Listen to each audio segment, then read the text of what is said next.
close your eyes and let the dust settle around you. Tonight, we're traveling back to a time when the frontier was still wild, still dangerous, still writing itself in blood and gunpowder across an endless horizon. This is the story of the Wild West, but not the sanitized version from silver screens and dime novels. This is the real frontier, where survival was measured in heartbeats, where fortunes were made and lost with the turn of a card, and where death rode alongside every sunset. For the next few hours, we'll walk together through the shadows of history, through boom towns that rose like fever dreams and disappeared like morning mist, through the thunder of cattle drives and the whisper of wind across abandoned graves, through the dreams of gold seekers and the nightmares of those who stood in their way. So settle in, let the darkness embrace you, and prepare to witness the birth of a legend.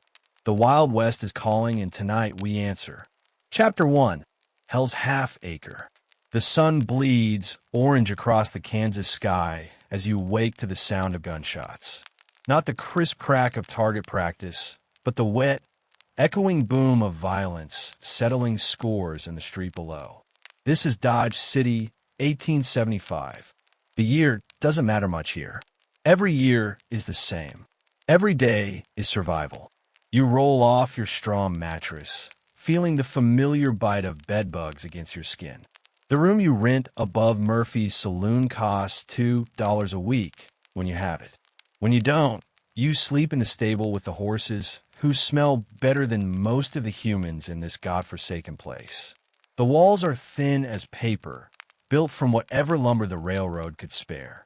Through them, you hear the endless soundtrack of frontier life. Coughing that won't stop, crying that might be a woman or might be a man. The soft whisper of cards being shuffled in games that never end. Outside your cracked window, the street stretches like an open wound through the heart of the town. It's not paved. Nothing here is permanent enough to deserve pavement. Just dirt, packed hard by thousands of boots, hooves, and wagon wheels. When it rains, which it hasn't in 3 weeks, the street becomes a river of mud thick enough to swallow a horse. When it doesn't rain, like now, the dust rises in clouds that coat everything. Your clothes, your food, your lungs. You'll die with frontier dust in your chest, assuming you live long enough to die of something natural. The buildings lean against each other like drunk cowboys, built fast and cheap from whatever materials could be hauled in by rail. False fronts make them look grander than they are. But step inside and you'll find rooms barely large enough to turn around in, walls that don't quite meet the ceiling, and floors that sag under the weight of too many desperate souls. Nothing here is built to last, because nothing here is expected to last. Dodge City exists for one purpose: to serve the cattle trade. When the cattle move on, the town will blow away like tumblewood. You dress in the same clothes you've worn for 6 days running. Water for washing costs almost as much as whiskey, and whiskey at least kills the pain. Your shirt, once white, now bears the stains of this harsh life. Blood from the bar fight last Tuesday. Grease from the only meal you've had in 2 days. Dust from a trail, always the dust. Your pants are held up by rope because leather belts cost money you don't have. Your boots, if you can call them that, are more whole than soul, but they're the only things standing between your feet and the scorpions that hunt in the shadows. The sound of gunfire has stopped, but nobody seems concerned. Violence here isn't news. It's weather. You step carefully around the blood stain in the hallway, left over from last week when a cattle buyer made the mistake of calling a Texas drover a liar. The buyer was right, but being right doesn't stop bullets. His blood has turned black in the prairie heat, and nobody bothers to clean it up. In Dodge City, bloodstains are just part of the decor. Downstairs, Murphy's saloon is already alive with the desperate energy of men who have nowhere else to go. The air is thick with tobacco smoke, body odor, and the sweet stench of rot gut whiskey. The bar itself is nothing more than planks laid across 2 barrels, scarred by knife fights and bullet holes. Behind it, Murphy wipes glasses with a rag that's dirtier than the glasses themselves. He's a small man with nervous eyes who keeps a shotgun within easy reach and a sheriff on his payroll. The patrons are the usual collection of human wreckage. Cowboys fresh off the trail, their clothes still stiff with cattle dust, and their pockets heavy with 3 months' pay they'll lose before sunset. Gamblers in threadbare suits, their fingers quick and their morals flexible. Drifters who claim to be heading somewhere better but never quite manage to leave. Buffalo hunters who smell like death and carry it in their eyes. Soldiers from the nearby fort, desperate for anything that isn't military coffee and hardtack. And scattered among them, the predators. Card sharps, confidence men, and killers who've learned that in a lawless place, the only law is what you can enforce with lead. The women here aren't the school marms and farmers' wives of penny novels. They're working girls, most of them not yet 20, but already worn down by frontier life. They serve drinks, deal cards, and provide whatever other services a man's money can't buy. Their names are borrowed from better lives they've left behind. Belle, Rose, Lily. Pretty names for women whose beauty is already fading under the harsh prairie sun. They paint their faces to hide the bruises and wear bright dresses to distract from the sadness in their eyes. The breakfast menu, such as it is, consists of whatever Murphy could get his hands on. Salt pork that's more salt than pork. Beans that have been cooking since yesterday and will be cooking tomorrow. Coffee that's been boiled so long it could strip paint, if there was any paint to strip. Bread that's hard enough to stop bullets, and probably has. The milk, when there is any, comes from cows that graze on prairie grass and drink from streams contaminated by the runoff from a dozen towns upstream. It tastes like mud and often is. But you eat because eating means living, and living means another chance to strike it rich, to find your fortune, to become the man you came west to be. That's the promise that brought you here, that brings them all here. The promise that somewhere out there, beyond the next horizon, prosperity waits for those brave enough to claim it. It's a lie, of course. Most men who come west die here. They die of disease, violence, accident, or simple despair. They die alone, far from anyone who might mourn them, and they're buried in unmarked graves that the prairie wind slowly erases. But it's a beautiful lie, and in the gathering darkness of another frontier morning, it's all you have. Outside, the sun continues its bloody climb into a sky that promises nothing but heat, dust, and the possibility that today might be the day everything changes, or the day everything ends. Step into the Wild West, where dreams come to die and legends are born in the space between heartbeats. Chapter 2. Manifest Destiny and the Great Land Grab. The letter arrives on a Tuesday morning in 1803, carried by a rider whose horse is lathered with sweat and whose eyes carry the weight of impossible news. President Thomas Jefferson has just purchased Louisiana from Napoleon for $15 million. With the stroke of a pen, the young nation has doubled in size, adding 828,000 square miles of wilderness, possibility, and eventual bloodshed to its borders. You stand in the gathering crowd outside the courthouse in St. Louis, listening to the news being read aloud by a territorial official whose voice shakes with either excitement or fear. Around you, faces reflect the same mixture of emotions. Hope and terror, greed and uncertainty. The wilderness stretching west has always been there, vast and threatening beyond the Mississippi. But now it belongs to the United States. Now it's yours to claim if you're strong enough to take it. The crowd disperses slowly, men walking away with the careful steps of those whose world has just shifted beneath their feet. Some head immediately to the land office, already planning their fortunes. Others drift toward the taverns, needing whiskey to process what they've heard. A few simply stand and stare westward, as if they could see all the way to the Pacific if they looked hard enough. But you know the truth that the politicians won't speak aloud. This land isn't empty. It never was. The Louisiana Territory is home to dozens of native tribes who have lived here for centuries, who have their own governments, their own laws, their own sacred places. The Lakota, Cheyenne, Arapaho, Comanche, Apache, and dozens of others call this vast expanse home. They hunt its buffalo, follow its rivers, bury their dead in its soil. To them, the idea that this land can be bought and sold is as foreign as the idea that someone could purchase the wind or the rain. But the United States has already decided that such considerations are inconvenient obstacles to be removed rather than respected. The doctrine of manifest destiny is taking shape in the minds of politicians and preachers, though it won't be given that name for another 40 years. The idea is seductive in its simplicity. God has ordained that the nation should stretch from sea to shining sea. The continent belongs to the United States by divine right, and anyone standing in the way of that destiny is opposing not just human ambition, but the will of heaven itself. The machinery of expansion is already being constructed. In Washington, legislators draft bills that will offer free land to anyone willing to settle it.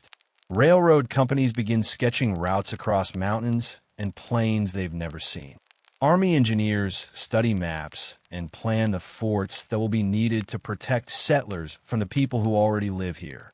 Missionaries prepare to carry Christianity to the savage tribes, convinced that salvation requires the destruction of native culture. The Mexican government watches these developments with growing alarm. Their northern territories, Texas, New Mexico, California, suddenly border this expanding empire. Mexican officials have seen what happened to the native tribes east of the Mississippi, how they were pushed aside, relocated, or simply exterminated as settlers moved west. They fear the same fate awaits their own people, and they're not wrong. In 1836, settlers in Texas, fed up with Mexican rule and Mexican laws that forbid slavery, declare independence and fight a brief, brutal war. The Alamo becomes a symbol of heroic sacrifice, though few mention that the men who died there were fighting, in part, for the right to own other human beings. Texas becomes an independent republic, but everyone knows it's only a matter of time before it joins the United States. The annexation comes in 1845, and with it, war. The Mexican-American War is sold to the people as a defensive action, but it's really a war of conquest. Forces invade Mexico, march on Mexico City, and force a peace that strips Mexico of nearly half its territory. The Treaty of Guadalupe Hidalgo in 1848 hands over what will become California, Nevada, Utah, Arizona, New Mexico, and parts of Colorado and Wyoming. It's the largest territorial acquisition in the nation's history, and it comes at the point of gun. The Mexicans who live in these territories are promised citizenship and property rights, but those promises prove as worthless as smoke. Settlers pour in, bringing laws that don't recognize Mexican land grants, courts that don't speak Spanish, and attitudes that consider brown skin evidence of inferior character. Within a generation, most Mexican landowners will find themselves dispossessed, their ranches divided among homesteaders who see them as obstacles to progress. But the politicians speak only of opportunity. Newspaper editors write breathlessly about the fertile valleys of California, the mineral wealth hidden in mountain ranges, the endless grasslands perfect for cattle. They paint visions of families spreading civilization across the continent, bringing order to chaos and Christianity to heathen lands. They don't mention the mass graves that will mark this expansion, the cultures that will be destroyed, the children who will be stolen from their families and forced into schools designed to kill the Indian and save the man. The California Gold Rush of 1849 proves that the politicians were right about one thing. People will do anything for the chance at easy wealth. Within months of James Marshall's discovery at Sutter's Mill, thousands of fortune seekers are racing west by ship, wagon, and foot. They call themselves 49ers, and they transform California from a sleepy Mexican territory into a raw, violent, gold-mad society where murder is common and justice is whatever the mob decides it should be. The native tribes of California suffer the worst genocide in the nation's history. Their population drops from perhaps 150,000 to fewer than 30,000 in just 20 years. Some die of disease, but many more are simply murdered by gold miners who see them as competition for the land and its wealth. The state of California pays bounties for Indian scalps and organizes militia companies whose only purpose is extermination. It's genocide by policy, carried out with the efficiency of an assembly line. Back east, philosophers and politicians debate the moral implications of expansion, but their debates are academic exercises that don't slow the westward tide. Henry David Thoreau goes to jail rather than pay taxes that support the Mexican War. Ralph Waldo Emerson worries that the nation is poisoning itself with conquest. But their voices are drowned out by the thunder of wagon wheels and the crack of surveyors' chains dividing the wilderness into property. The railroad companies emerge as the real winners in this great land grab. The government grants them millions of acres along their proposed routes, creating a checkerboard pattern of ownership that will shape the West for generations. These grants make the railroad barons rich beyond measure and give them the political power to influence everything from territorial governments to military policy. The Union Pacific and Central Pacific don't just build a transcontinental railroad, they build an empire. By 1860, the pattern is set. The nation stretches from Atlantic to Pacific, but the cost has been enormous. Entire peoples have been swept aside or destroyed. Ancient ways of life have been shattered. The environment itself bears scars that will never heal. Mountain streams poisoned by mining, prairies broken by plows, forests clear-cut to feed the railroad's appetite for timber. But in the gathering darkness of another western evening, as you stand on land that was once Mexican, once native, once wild and free, the politicians' promises echo in the wind.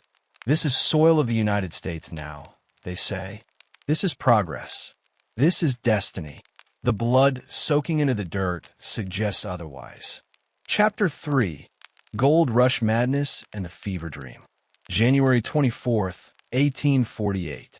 James Marshall is building a sawmill on the river in California when he spots something glinting in the stream. He bends down, picks up a nugget the size of a pea, and changes the world forever. Gold. Not just traces, but pure, gleaming, undeniable wealth just lying there in the water, waiting to be claimed. Marshall tries to keep the discovery secret, but secrets like this don't stay buried. By summer, word has leaked to San Francisco, and the city empties overnight as every man who can walk abandons his job to try his luck in the gold fields. By autumn, ships are racing across the Pacific, carrying news that will set the world on fire. By spring of 1849, the madness has begun in earnest. You're standing on the deck of a ship rounding Cape Horn, one of 80,000 people racing toward California in 1849 alone. The journey is a nightmare of overcrowding, spoiled food, and disease. Men who were clerks and farmers 6 months ago now huddled together in cramped quarters, sharing fantasies of the fortunes they'll dig from California soil. Many won't survive the voyage. Cholera, scurvy, and simple despair claim lives daily, and the bodies are sewn into canvas shrouds and dropped into the cold Pacific without ceremony. Those who choose the overland route face different horrors. The trail west is littered with abandoned wagons, the graves of cholera victims, and the bones of oxen that died from exhaustion. Families that started the journey together often arrive as fragments. Children orphaned by disease, wives widowed by accident, men driven mad by loss and privation. The desert stretches endlessly in all directions, a furnace that bakes the hope out of human souls and leaves only desperate determination behind. But nothing can stop the tide. By 1850, California's population has exploded from 14,000 to over 250,000. San Francisco transforms from a sleepy port town to a chaotic boom town where real estate sells for Manhattan prices and a single egg costs $1. Ships are abandoned in the harbor, their crews rushing off to the gold fields, and the vessels are dragged ashore to serve as hotels, stores, and warehouses. The city burns down 6 times in 2 years, but each time it rises from the ashes bigger and madder than before. The mining camps that spring up in the Sierra Nevada foothills are temporary cities of canvas and hope. Places with names like Rough and Ready, Hell's Delight, and Hangtown reflect the brutal reality of gold rush life. There's no law here except what men make with their fists and guns. No government except the rough democracy of the mining camp meeting.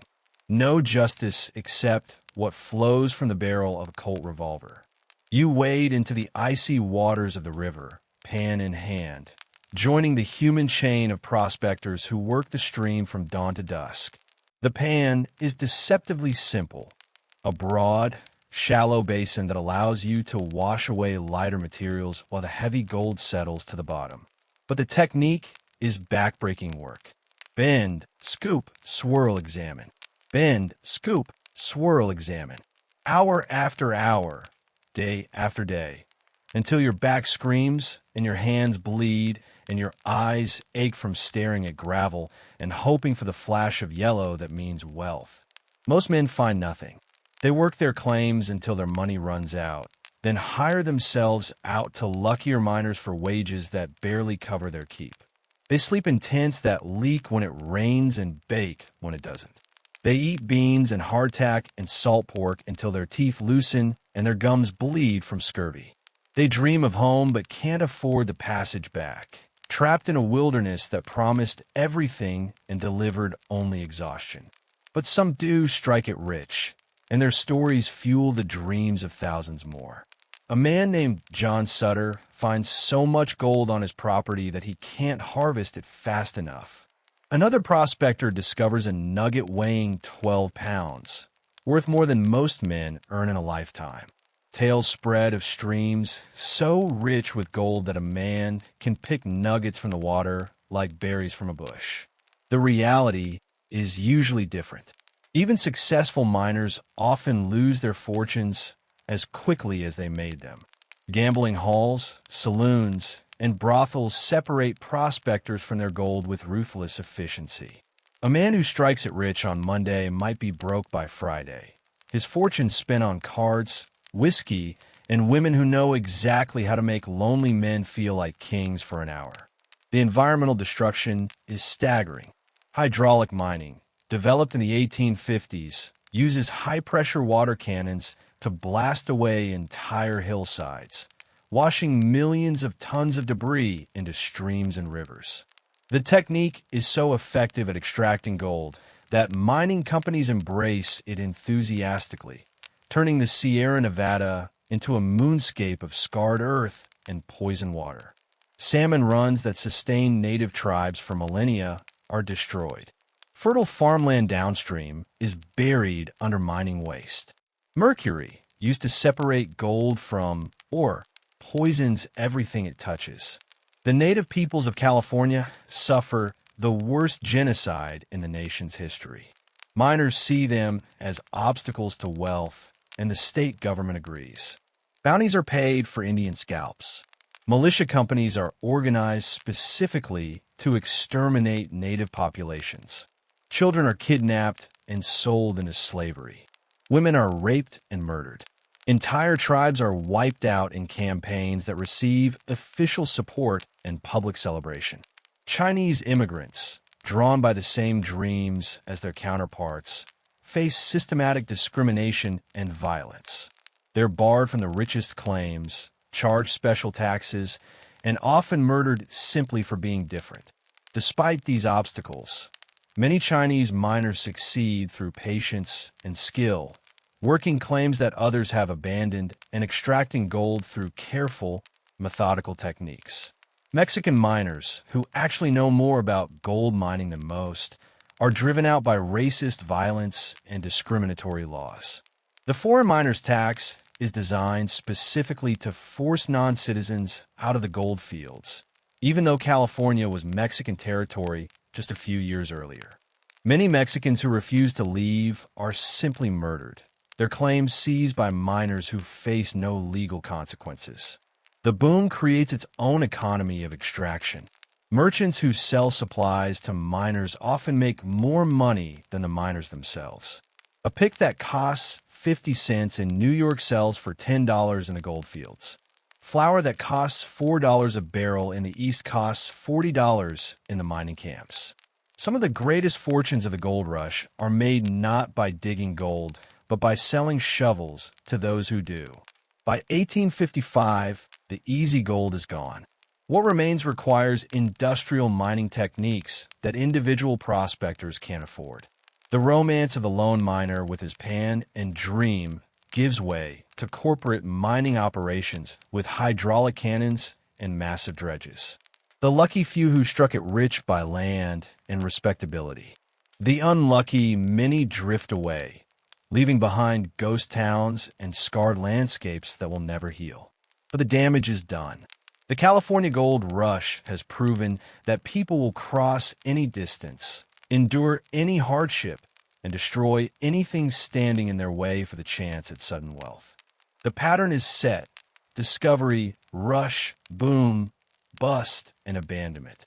It will be repeated across the West for the next 50 years, each iteration leaving its own trail of broken dreams and environmental destruction. In the gathering twilight of another failed day, you stand beside the stream that brought you here, pan empty, pockets lighter than when you started. The water runs murky with the runoff from 1,000 claims upstream. The hills are scarred with hydraulic cuts and abandoned diggings.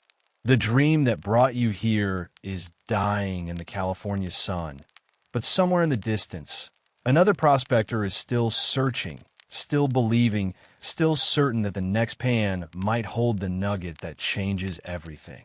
The fever never really ends. It just moves on to the next strike, the next territory, the next generation of dreamers willing to bet everything on a handful of dirt and a prayer. Chapter 4: Iron Horses and the Transcontinental Dream. The morning is cold enough to freeze spit before it hits the ground when you shoulder your pickaxe and join the line of men walking toward the granite face of the Sierra Nevada. It's 1865, and you're part of the Central Pacific Railroad's Chinese work gangs, building the most ambitious engineering project in the nation's history, a railroad that will connect the Atlantic and Pacific coasts. The mountain in front of you doesn't care about human ambition. It's been here for millions of years, and it's not moving aside for anyone. Your hands are already numb despite the leather gloves, and the dynamite charges feel heavy as lead in your work belt. Around you, other Chinese workers speak in low voices and dialects from Guangdong province. Men who came to California for gold, but stayed to build something that will outlast all the mining claims in the territory. The white foremen call you celestials when they're being polite, and worse names when they're not, but they need you. Nobody else will do this work for the wages they're willing to pay, and nobody else has the skill with explosives that granite demands. The Central Pacific is racing against time, and the Union Pacific, which is building westward from Omaha with gangs of Irish immigrants and Civil War veterans. Congress has promised enormous land grants and subsidies to the company that builds the most track, creating a competition that will reshape the continent. But first, the Central Pacific has to punch through the wall of granite that separates California from the rest of the nation. The work is murder. Each day begins before dawn with the slow climb up scaffolding that hangs from the cliff face like spider webs made of rope and prayers. You're lowered in wicker baskets to drill holes in the rock face. Pack them with black powder or nitroglycerin. Light the fuse, and hope the rope tender above hauls you up fast enough to avoid the blast. Sometimes the ropes break. Sometimes the fuses burn too fast. Sometimes the mountain keeps the men who challenge it, and their bodies are buried in the rock slides they created. The engineering challenges seem impossible to overcome. The railroad must climb from sea level to over 7,000 feet in elevation, following routes that surveying teams died trying to map. Tunnels must be blasted through solid granite, some of them nearly 2,000 feet long, carved by hand tools and explosives one painful foot at a time. In winter, the work continues under 40 feet of snow, with entire camps buried for months in a white hell where avalanches kill without warning. Supply lines stretch back across a continent still fighting a civil war. Everything needed to build a railroad, rails, spikes, locomotives, tools, food, medicine, must be shipped around Cape Horn or hauled across the plains by wagon train. Iron rails that cost $55 a ton in eastern mills cost $200 a ton delivered to the end of track in Nevada. A barrel of flour that sells for $6 in San Francisco costs $24 in the construction camps. The human cost mounts with every mile. Chinese workers die in explosions, cave-ins, avalanches, and falls. Their bodies are packed in rice wine and shipped back to California for burial, but many are simply lost in the granite maze they're carving. Irish workers on the Union Pacific die of cholera, dysentery, and violence from native tribes defending their hunting grounds. The railroad companies keep no accurate records of worker deaths, but historians estimate that for every mile of track laid, at least one man died. Financing the project requires corruption on a scale that would make robber barons blush. The Credit Mobilier scandal involves congressmen, cabinet members, and railroad executives in a web of bribery and stock manipulation that steals millions from the federal treasury. Railroad companies receive 20 square miles of public land for every mile of track they build, creating private empires larger than some European countries. The Big Four, Leland Stanford, Collis Huntington, Mark Hopkins, and Charles Crocker, use their government connections to amass fortunes that will dominate California politics for generations. Native tribes watch the Iron Road's approach with growing alarm. They understand better than most what the railroad means. It's not just transportation. It's an invasion route that will bring settlers, soldiers, and buffalo hunters to the heart of their territory. The railroad makes possible the systematic destruction of the buffalo herds that sustain plains tribes, and it provides rapid deployment of troops to crush any resistance to expansion. The tribes fight back with courage and desperation. Cheyenne and Lakota warriors attack work crews, tear up freshly laid track, and ambush supply trains. But they're fighting industrial civilization with bow and lance, courage and honor against steel and gunpowder. Each attack brings retaliation from the army, and each battle draws the railroad's defenders deeper into wars of extermination that will end only with the native people's complete surrender or destruction. The Buffalo Soldiers, African cavalry regiments, guard the work crews and fight the Indians with grim determination. These men, many of them former slaves, see military service as a path to citizenship and respect in a country that offers them little of either. They fight with distinction in conflicts across the plains, earning grudging respect from their white officers and enemies alike. But the railroad they protect will bring changes that benefit them little and harm the native peoples they fight. Technical innovations born from necessity revolutionize construction. Nitroglycerin, invented by Alfred Nobel, proves more effective than black powder for blasting through granite, but so unstable that handlers must carry it in padded cases and speak in whispers. The pneumatic drill, powered by compressed air, speeds tunnel construction but fills the air with granite dust that destroys workers' lungs. Steam-powered shovels replace human muscle for moving earth, but they require massive amounts of water and firewood that must be hauled across empty plains. Towns spring up along the route like mushrooms after rain, most of them temporary communities that exist only to serve the railroad's needs. Places with names like Hell on Wheels and Boomtown follow the construction crews, offering whiskey, gambling, and prostitution to men who live daily with the possibility of violent death. These mobile communities are lawless even by frontier standards, governed only by the railroad bosses who control the work and the gunfighters they hire to maintain order. The meeting of the rails approaches with all the ceremony and corruption that defines the project. The final spike will be driven at Promontory Summit, Utah, in a celebration designed more for newspaper photographers than historical accuracy. Leland Stanford will miss the spike with his ceremonial hammer, but the telegraph operator will send the signal anyway, announcing to the nation that the continent has been conquered by engineering. But first, there are still mountains to move, rivers to bridge, and miles of empty prairie to cross. The Chinese workers call the railroad Gum San Long, the Golden Mountain Dragon, a steel serpent that devours everything in its path. They're not wrong. The Transcontinental Railroad will transform the West from a barrier into a highway, making possible the rapid settlement, exploitation, and environmental destruction of everything between the Mississippi and the Pacific. In the pre-dawn darkness of another day's work, you check your rope one more time and prepare to descend into the granite depths where men earn their pay by moving mountains one explosion at a time. The mountain doesn't care about your dreams or your fears. It only cares about the slow, patient work of carving a path for the iron horse that will carry civilization to the shores of the Pacific. The sound of hammers on steel echoes across the peaks like thunder, announcing that the age of wilderness is ending and the age of the machine has begun. Chapter 5: Cattle Kings and the Great Drives. The longhorns stand like shadows against the Texas dawn, their breath steaming in the cool air as you count them one last time. 3,000 head of cattle, wild-eyed and dangerous, waiting to begin a journey that will take them 1,500 miles north to the railroads of Kansas.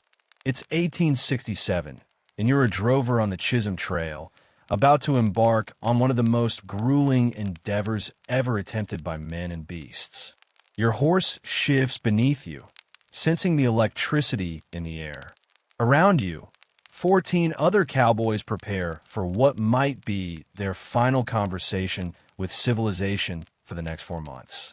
Most are young men, some barely out of their teens, drawn by the promise of $30 a month and all the beans they can eat. A few are Civil War veterans, Confederate and Union soldiers who found common ground in the democracy of cattle drives, where your past matters less than your ability to stay in the saddle for 18 hours straight. The trail boss, a weatherman named Jake Morrison who's made this drive 7 times, calls out the positions. Point riders will lead the herd, the most dangerous job requiring men who can read the mood of cattle and the lay of the land with equal skill. Swing riders will work the sides, keeping the herd compact and moving forward. Flank riders will patrol the middle sections, watching for strays and signs of trouble. And at the back, the drag riders will eat dust and chase stragglers through a cloud of grit that will coat their lungs for months to come. The chuck wagon rolls out first, driven by Cookie, a one-legged former buffalo hunter whose cooking is only slightly more dangerous than his temper. The wagon carries everything needed to keep 15 men alive on the trail: flour, beans, coffee, salt pork, and a Dutch oven that will produce the same meal every day for the next 120 days. Behind the chuck wagon comes the remuda, the horse herd that represents each rider's lifeline. Every cowboy needs at least 6 horses on a drive this long, because the work will break down animals faster than men. The first few days are deceptively easy. The cattle are still close to home, moving through familiar country where water is plentiful and the grass is good. But you know what's coming. River crossings where cattle will panic and drown. Thunderstorms that will scatter the herd across miles of prairie in the space of minutes. Indian raids that might cost you horses, cattle, or your life. Disease that can kill 1,000 head in a week. And always the constant threat of stampede.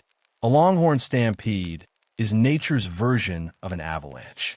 3,000 animals, each weighing 1,000 pounds, running in blind terror through the darkness. The sound is like continuous thunder, the ground shaking beneath hooves that can trample a man and horse into paste without slowing down. When a stampede starts, you have two choices: get out of the way or try to turn the lead steers in a wide circle, hoping to mill the herd before they run themselves to death or scatter across half of Texas. The daily routine becomes a rhythm of survival. Up before dawn to help Cookie start the coffee and check the cattle for signs of restlessness. Breakfast by firelight, usually beans and coffee so strong it could float a horseshoe.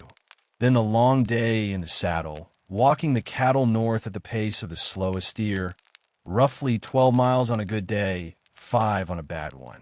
The dust is constant, a fine powder that gets in your eyes, your food, your bedroll. You breathe it, eat it, sleep in it. By the end of the drive, you'll be coughing up mud for weeks. Water is everything on a cattle drive. The trail follows rivers and streams when possible, but sometimes you'll go 2 or 3 days between reliable water sources. Cattle can sense water for miles away, and when they smell it, they'll break into a run that's almost impossible to stop. More than one cowboy has been trampled at a river crossing by thirsty steers who see nothing but the promise of cool water ahead. The towns along the trail exist to separate cowboys from their wages. Ellsworth, Abilene, Newton, Dodge City, each one a collection of saloons, gambling halls, and brothels designed to relieve trail-weary men of months of accumulated pay in a single night. The townspeople welcome the cattle trade because it brings money, but they also fear it because it brings violence. Cowboys who've spent months with only cattle and each other for company don't always remember how to behave around civilized folks. Indian encounters are more common than shootouts with outlaws, but they're usually business transactions rather than battles. Tribes along the trail have learned that it's more profitable to charge tolls for crossing their land than to steal cattle. A few steers or a sack of flour buys safe passage through territory where a fight would cost both sides more than the cattle are worth. But tensions run high, and misunderstandings can turn deadly quickly. The weather is your constant enemy. Spring thunderstorms roll across the plains with biblical fury, bringing lightning that can start stampedes and hail that can kill cattle where they stand. Summer heat bakes the prairie until water holes dry up and the grass turns to powder. Early blizzards can catch a herd in the open, and cattle will drift for miles with the wind, freezing to death as they walk. Disease travels with the herds like an invisible rider. Texas fever, carried by ticks, can wipe out entire herds of northern cattle who have no immunity. Anthrax kills quickly and without warning. Blackleg turns healthy animals into corpses overnight. When disease strikes, you burn the carcasses and hope the wind doesn't carry the infection to the rest of the herd. The economics of the cattle drive are brutal mathematics. A steer that costs $4 in Texas might sell for $40 in Kansas. But that profit margin disappears quickly when you factor in the cost of hiring cowboys, buying supplies, losing cattle to stampedes, river crossings, disease, and Indian tolls. Many trail bosses arrive in Kansas with empty pockets and debts that will take years to pay off. By the time you reach the railheads in Kansas, you've been transformed by the trail. Your clothes are bleached by sun and stained by sweat. Your hands are permanently curved to fit the shape of reins.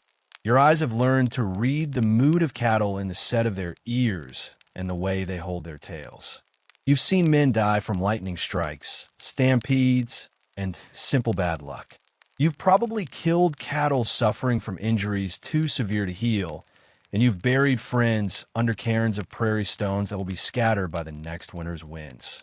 The great cattle drives will last only 20 years, from 1867 to 1887, but they'll create a mythology that will outlive everyone who participated in them. The reality is harder and more dangerous than any story will capture. Cowboys weren't heroes or outlaws. They were working men doing a dangerous job for poor pay in a landscape that didn't care whether they lived or died. As you sit by the campfire on your last night on the trail, listening to cookies snore and watching the stars wheel overhead, you know you'll never forget the sound of 3,000 cattle breathing in the darkness, or the way the prairie wind carries the smell of dust and distance and the promise of tomorrow's hard ride north. Chapter 6: Lawmen, Outlaws, and the Thin Blue Line. The telegram arrives on a Tuesday morning in Tombstone, Arizona, 1881, carried by a boy whose hands shake as he delivers it to Marshal Virgil Earp. The message is brief but loaded with menace. The Clantons and McClorys are in town, armed and looking for trouble. Outside the marshal's office, the desert wind carries the scent of sagebrush and the promise of violence. You pin the deputy marshal's badge to your vest, feeling its weight settle against your chest like a cold premonition. In frontier towns, the line between law and lawlessness is drawn in gunpowder and measured in heartbeats. Men who enforce the law today might break it tomorrow. Those who break it might be wearing badges next week. Justice on the frontier isn't blind. It's pragmatic, personal, and usually permanent. The streets of Tombstone pulse with the nervous energy of a town built on silver mines and sustained by violence. Prospectors, gamblers, cowboys, and confidence men move through the dust like players in a drama where the script changes daily and the ending is always written in blood. The Oriental Saloon does steady business, serving whiskey that burns going down and poker games where the stakes include more than money. Death is just another form of entertainment here, and everyone has a front row seat. Your rounds begin at dawn, walking the boardwalks and checking the saloons for trouble that's been brewing all night. The night shift deputy, a hollow-eyed man named Johnson who drinks too much and sleeps too little, briefs you on the evening's casualties. 2 knife fights at the Crystal Palace, one of them fatal. A shooting outside the Birdcage Theater that left a card sharp with a hole in his shoulder and a grudge in his heart. A claim dispute that turned violent when both parties decided the courthouse was too slow and their guns were too handy. The Earp brothers, Virgil, Wyatt, and Morgan, represent one faction in Tombstone's ongoing power struggle. They're businessmen as much as lawmen, with interests in saloons, gambling operations, and mining claims. Their authority comes from badges issued by territorial government hundreds of miles away, but their real power flows from their reputation with firearms and their willingness to use them. In a town where the nearest federal marshal is a week's ride away, the Earps are the law because they say they are, and because they're still alive to prove it. Opposing them are the Cowboys, a loose confederation of rustlers, smugglers, and ranch hands who operate on both sides of the Mexican border. The Clantons, McClorys, Ringo, and Curly Bill Brocious control the surrounding countryside through intimidation and violence. They steal cattle in Mexico and sell them in Arizona. They smuggle guns south and bring silver north. They settle disputes with Colt revolvers and bury their mistakes in unmarked graves scattered across the Dragoon Mountains. The tension between these factions has been building for months like a thunderstorm gathering over the desert. Each side has been testing the other, probing for weakness, waiting for the moment when words give way to gunfire. The Cowboys resent the Earps' control of the town's gambling and liquor trade. The Earps are tired of the Cowboys' lawlessness cutting into their business. Personal grudges have layered onto political differences until the whole situation resembles a powder keg waiting for a spark. That spark comes at 2:30 in the afternoon when Ike Clanton, drunk and belligerent, begins making threats outside Hafford Saloon. He's been drinking since the previous evening, nursing grievances and working up the courage for a confrontation he's been avoiding for weeks. His brother Billy stands beside him, along with Tom and Frank McClory, all of them armed and spoiling for a fight that will settle the question of who really runs Tombstone. The confrontation moves through the streets like a funeral procession, gathering spectators and momentum. Citizens duck into doorways and peer from behind windows as the two factions converge near the OK Corral. The Earps walk in formation, their long coats hiding the pistols underneath. Doc Holliday, consumptive and dangerous, flanks them with a shotgun cradled in his arms like a promise of judgment. Words are exchanged, but the desert wind carries them away before anyone can remember exactly what was said. Hands move toward guns with the practiced ease of men who've rehearsed this moment in their minds 100 times. The silence stretches like a held breath until no one will ever agree who draws first. The gunfight lasts 30 seconds and fires 30 rounds. When the smoke clears, 3 men lie dead in the dust, and the balance of power in Tombstone has shifted permanently. Billy Clanton and both McClory brothers are beyond the reach of any law except the ultimate one. The Earps stand victorious but not unscathed. Morgan and Virgil both carry wounds that will remind them of this afternoon for the rest of their lives. But victory in a gunfight doesn't mean the end of trouble.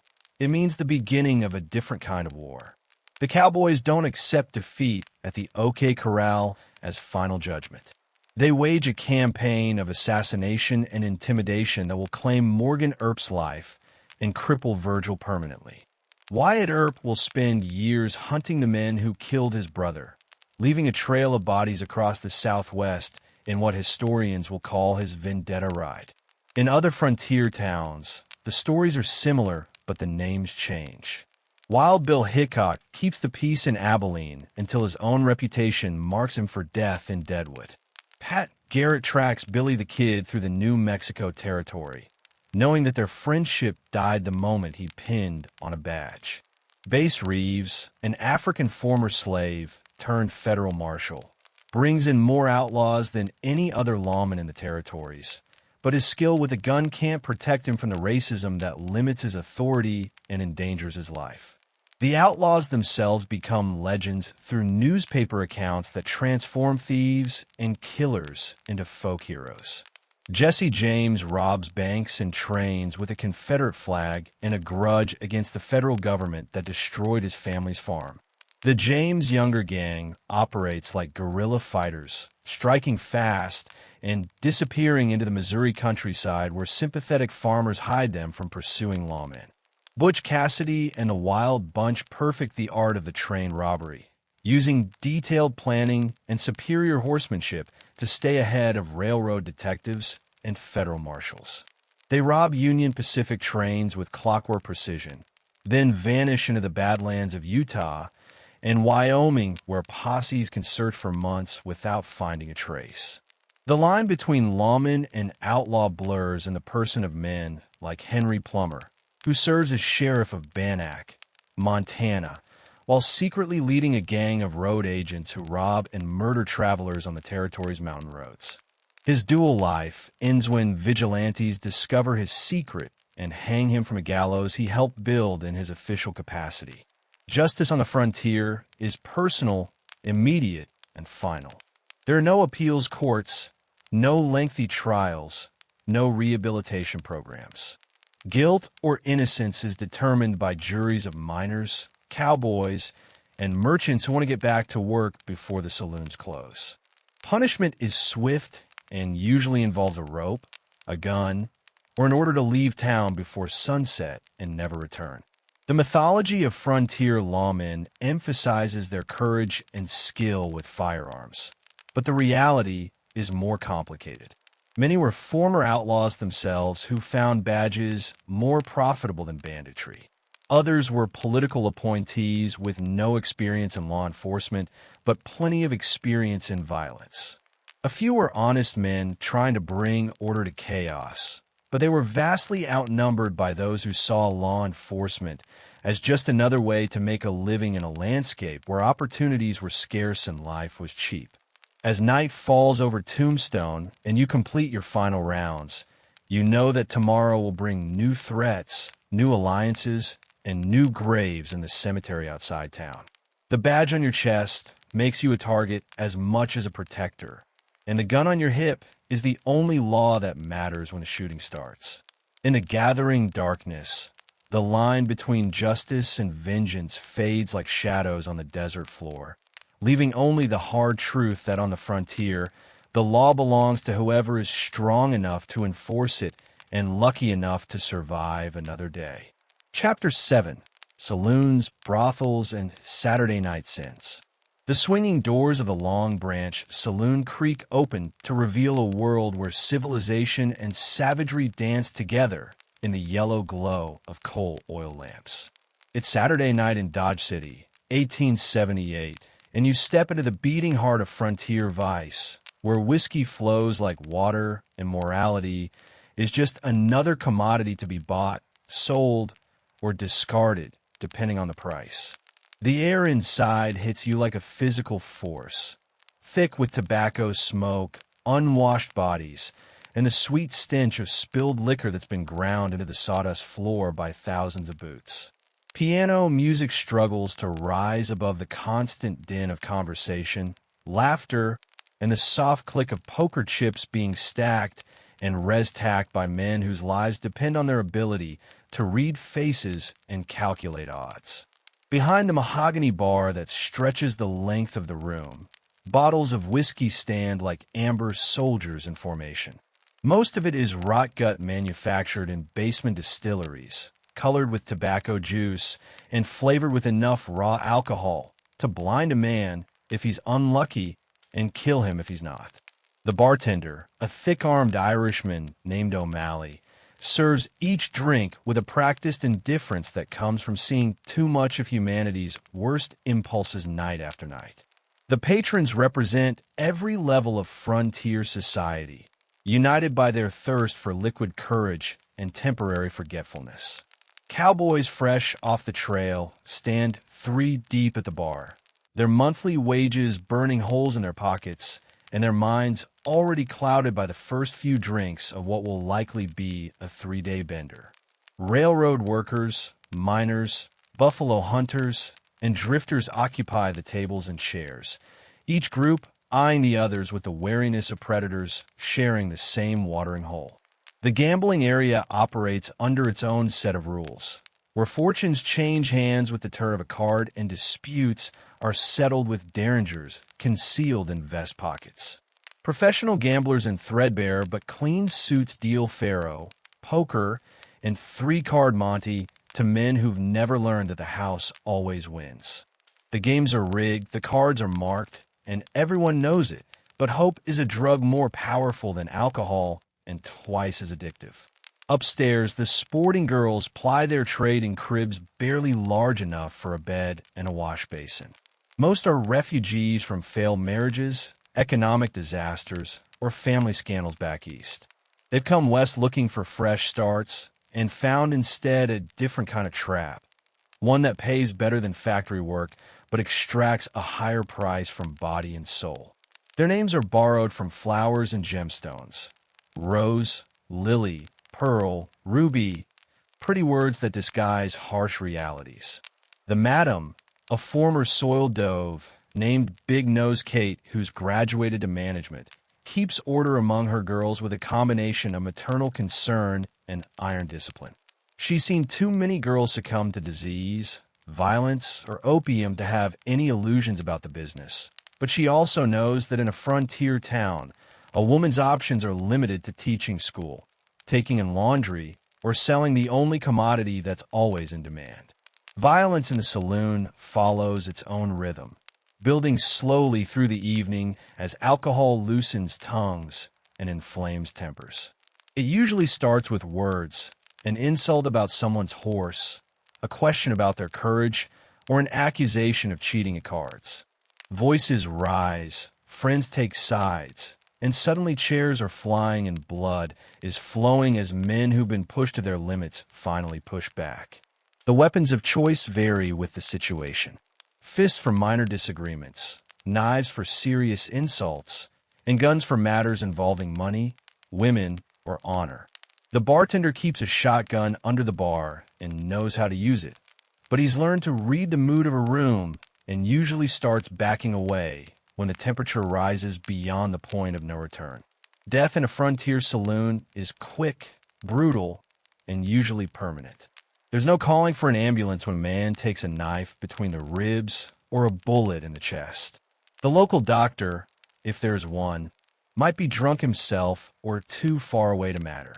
Bodies are dragged out through the back door and buried in Potter's Field if no one claims them, which happens more often than not. The entertainment varies from place to place, but always caters to men starved for diversion after months of hard labor in isolated camps. Piano players pound out popular songs while audiences sing along in voices roughened by whiskey and cigarettes. Dancing girls perform on makeshift stages, their routines growing more risque as the night progresses and inhibitions dissolve in alcohol. Traveling shows bring variety to the standard offerings: boxing matches, dogfights, bear wrestling, and exhibitions of marksmanship that often end with audience members volunteering to prove their own skills with disastrous results. The line between performer and audience blurs as the evening progresses, with paying customers joining in acts that would scandalize their wives and mothers back home. The economics of vice are surprisingly complex in frontier towns. Saloon owners pay protection money to local law enforcement, who in turn rely on the establishments to keep troublemakers contained in one area where they can be monitored. Prostitutes pay weekly fees to madams who provide protection, medical care, and burial insurance. Gamblers tip bartenders to watch for cheaters and share information about which customers have money and which are likely to cause trouble. Churches and temperance societies wage constant war against the saloons, but their influence is limited in communities where survival takes precedence over salvation. Ministers preach against the evils of drink and fornication to congregations that nod piously on Sunday morning and return to their sins on Saturday night. The hypocrisy is understood and accepted by everyone involved. The saloon serves functions beyond mere entertainment and vice. It's the town's unofficial social center, where news is shared, business deals are negotiated, and political alliances are forged or broken. The bar serves as a bulletin board for job opportunities, lost livestock, and wanted men. Justice is dispensed by bartenders who know which customers can be trusted and which need watching. As the night wears on and the crowd grows rowdier, you retreat to a corner table where you can observe the human drama unfolding under the coal oil lamps. A young cowboy loses his month's wages in a rig poker game, but lacks the experience to recognize the cheat.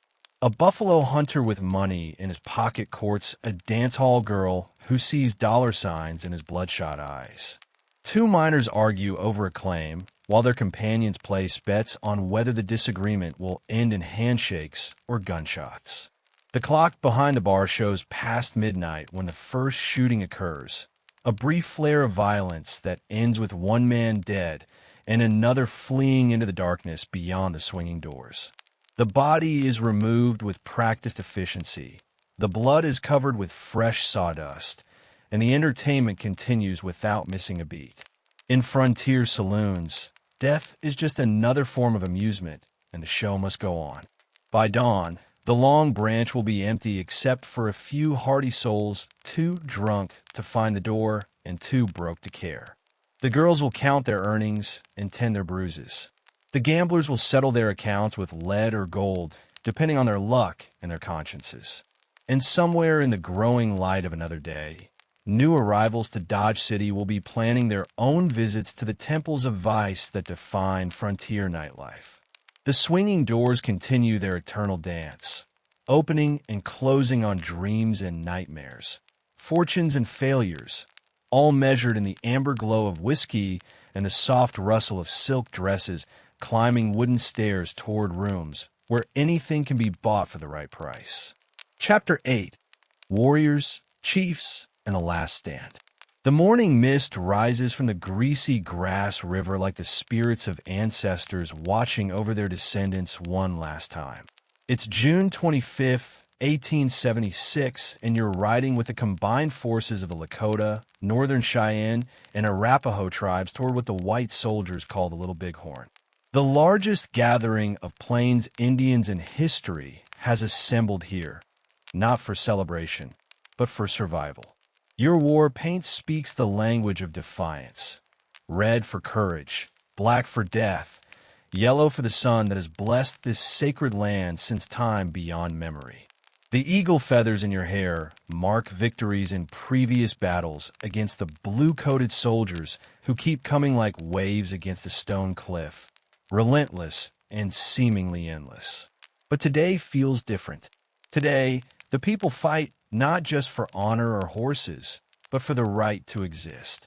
The great village stretches for miles along the riverbank, a testament to what Plains Indian society could accomplish when united by common purpose. Sitting Bull of the Hunkpapa Lakota has used his vision and political skill to bring together tribes that were often enemies, forging an alliance strong enough to challenge the might of the United States Army.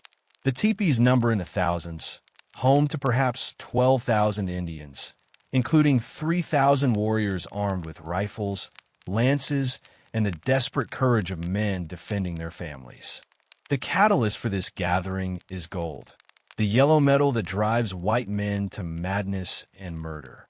The discovery of gold in the Black Hills, sacred to the Lakota as the heart of their spiritual world, has brought prospectors, soldiers, and settlers in a territory guaranteed to the tribes by the Treaty of Fort Laramie. The government has demanded that all Indians report to reservations by January 31st, 1876, or be considered hostile. Most have ignored the ultimatum, choosing freedom over the slow death of reservation life. General George Armstrong Custer leads the 7th Cavalry Regiment as part of a three-pronged campaign designed to crush Indian resistance once and for all. He's a Civil War hero with flowing golden hair and an ego to match. A man who sees the Indian Wars as his path to glory and perhaps the presidency itself. His regiment numbers 647 men, seasoned soldiers who've spent years fighting Plains tribes and have come to respect their enemy's skill, if not their right to exist. But Custer has made fatal miscalculations. He's divided his force into 3 separate columns, believing that Indian warriors will flee rather than fight when confronted by disciplined cavalry. He's ignored reports from his scouts about the size of the village ahead, convinced that no collection of savages could threaten a regiment of the United States Army. Most importantly, he's underestimated the desperate fury of people fighting for their children's future. The battle begins when Major Marcus Reno's column attacks the southern end of the village and immediately finds itself overwhelmed by warriors who fight with the intensity of men protecting their families. Reno's advance turns into a retreat, then a rout, as his soldiers find themselves surrounded by enemies who know every rock, tree, and fold in the ground. The survivors take refuge in timber along the river, where they'll spend the next 2 days under siege. Custer himself leads 5 companies toward the northern end of the village, intending to strike what he believes will be a killing blow against demoralized Indians fleeing Reno's attack. Instead, he finds himself facing the largest concentration of Plains Indian warriors ever assembled, men led by war chiefs like Crazy Horse, Gall, and 2 Moons who've spent their lives preparing for exactly this moment. The fighting is close, brutal, and personal. Cavalry sabers clash with war clubs made from stone and rawhide. Spencer carbines answer the crack of Winchester rifles purchased from corrupt Indian agents or captured in previous battles. Horses scream and fall as warriors armed with lances drive iron points through blue wool uniforms into the flesh beneath. The dust kicked up by thousands of horses and men fighting for their lives turns the battlefield into a nightmare landscape where friend and foe are distinguished only by the color of their skin and the side of their weapons. Custer's tactical situation deteriorates rapidly as his scattered forces find themselves surrounded and cut off from each other. The Indians fight with coordinated precision that contradicts white stereotypes about undisciplined savages. War chiefs signal their warriors with mirrors, smoke, and war cries that carry over the din of battle. Individual acts of courage merge into collective triumph as generations of warrior training prove superior to European military doctrine on terrain where mobility and local knowledge matter more than parade ground drilling. The last stand itself takes place on a ridge overlooking the river, where Custer and the remnants of 5 cavalry companies make their final defense. Archaeological evidence suggests the battle lasted perhaps 20 minutes, but those minutes contain lifetimes of courage, terror, and the knowledge that history is being written in blood and gunpowder. Soldiers fire their last cartridges before drawing pistols and sabers for close combat that ends with scalping knives and war clubs. When the shooting stops and the dust settles, every member of Custer's immediate command lies dead on the prairie grass. The 7th Cavalry's guidon flutters in the wind over 268 bodies, including Custer himself, his flowing hair now matted with blood and his dreams of glory transformed into a monument to the price of underestimating one's enemy. Indian casualties are lighter but still significant. Warriors whose names won't be remembered in white history books, but whose sacrifice allowed their people to win the greatest military victory in Plains Indian history. But victory at the Little Bighorn proves to be the beginning of the end rather than a turning point. The death of Custer and his men inflames public opinion back east, providing the political justification for the total war that follows. General Philip Sheridan unleashes a campaign of systematic destruction that targets not just warriors, but the entire Plains Indian way of life. Villages are burned, horses are shot, and food supplies are destroyed with scientific thoroughness. The Great Coalition that won at the Little Bighorn fragments under the pressure of constant pursuit by overwhelming military forces. Sitting Bull leads his followers north to Canada, where they'll spend years in exile before starvation forces their return and surrender. Crazy Horse continues fighting until 1877, when he's promised safety if he comes in to negotiate. He's murdered while in custody, stabbed with a bayonet by soldiers who consider him too dangerous to live even in captivity. By 1877, the last free bands of Plains Indians have been forced onto reservations where government agents systematically destroy everything that made them who they were. Children are taken from their parents and sent to schools designed to kill the Indian and save the man. Sacred ceremonies are banned. Traditional clothing is forbidden. The buffalo herds that sustained Plains tribes for centuries are systematically exterminated, their bones scattered across the prairie like monuments to ecological genocide. The warrior culture that produced men like Crazy Horse, Gall, and 2 Moons dies with them, replaced by the bureaucratic control of the reservation system. Young men who might have counted coup on enemy warriors instead line up for government rations and try to remember the stories their grandfathers told about the time when Indians were free and the buffalo covered the earth like shadows of clouds. In the gathering twilight of another day on the Little Bighorn battlefield, you can still hear the echoes of that desperate fight in the wind through the grass. The ridges where Custer made his last stand are marked now with white stone monuments that tell the victor's story in marble and bronze. But if you listen carefully to the silence between the wind gusts, you might hear other voices. The war cries of men who died defending a way of life that could never survive contact with industrial civilization, and the mourning songs of women who never saw their warriors come home from the greatest victory that became the final defeat. Chapter 9. Pioneers, Sodbusters, and Homestead Dreams. The wagon creaks to a halt on endless grass, and you step on a soil that has never felt a plow's bite. It's 1862, and you've claimed 160 acres of Nebraska prairie under the Homestead Act, trading everything for free land and the chance to build something from sweat, hope, and stubborn determination. Your wife climbs down, her face showing the journey's strain. Your children huddle close, wide-eyed at vastness stretching in every direction. The nearest neighbor is 12 miles away, the nearest town a full day's ride. Out here, you are alone with sky, wind, and crushing responsibility for keeping your family alive until first harvest. The sod house rises from prairie like a tomb of earth and grassroots. There are no trees for timber, no stones for foundations, just thick buffalo grass holding soil together in 50-pound blocks that break a man's back. The walls go up slowly, layer by layer, like building with living bricks that still sprout grass from their edges. Inside the soddy, the ceiling is low enough to touch, and walls weep mud when it rains. The single window is cracked glass hauled across plains.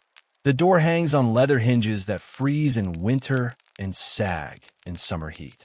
The floor is dirt, packed hard but never free of dust rising with every footstep.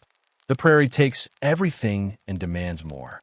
Your first corn crop withers in 3-month drought, stalks browning under hammering sun. Grasshoppers arrive in clouds that darken sky, eating everything green, including tool handles. Prairie fires race across grass faster than horses, turning horizons orange with destruction visible 50 miles away. Winter brings blizzards burying the soddy to its roof, trapping family inside for days. Wind never stops, howling across plains with Earth's crying voice. Fuel is buffalo chips when available, twisted hay when not, sometimes furniture when survival depends on staying warm one more night. Cold seeps through sod walls like living thing, coating homes' interior with frost that doesn't melt until spring. Your wife bears the heaviest burden. She cooks over smoke-filling fires, sews by expensive candlelight, tends children who haven't seen other faces for months. Isolation drives some women mad, minds snapping under endless sky and unending work. Others grow hard as cooking iron, faces weathered until they look older than their mothers ever did. Water is life and death. Your well goes 40 feet through clay before striking mineral-tasting water that sometimes runs iron red. In dry years, wells fail and you haul contaminated stream water. Good water is worth more than gold, and water rights disputes end in gunfights more than lawsuits. Technology promises easier farming, but often increases expenses. Steel plows breaking prairie sod cost more than homesteaders earn yearly. Mechanical reapers harvesting faster than 10 men require cash payments, forcing deeper debt. Barbed wire fencing large sections also ends open-range grazing systems.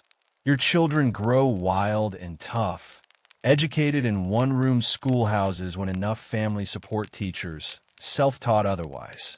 They learn reading sky for weather, identifying every prairie plant and animal, working dawn to dusk without complaint. Disease spreads quickly through isolated homesteads where medical help is days away. Cholera kills entire families weekly. Diphtheria takes children faster than parents can dig graves. Broken bones become permanent disabilities. Childbirth is gambling women's lives against adding another farm worker. Success is measured in small victories. Wells that don't dry, harvests paying for seed, winters families survive intact. Children reaching 5th birthdays, houses not blown away by spring tornadoes sweeping plains like visible divine anger. As you stand watching sunset over wheat fields waving in evening breeze, you know you've participated in something larger than yourself. The frontier is closing, wild lands being tamed, civilization spreading like water into dry earth.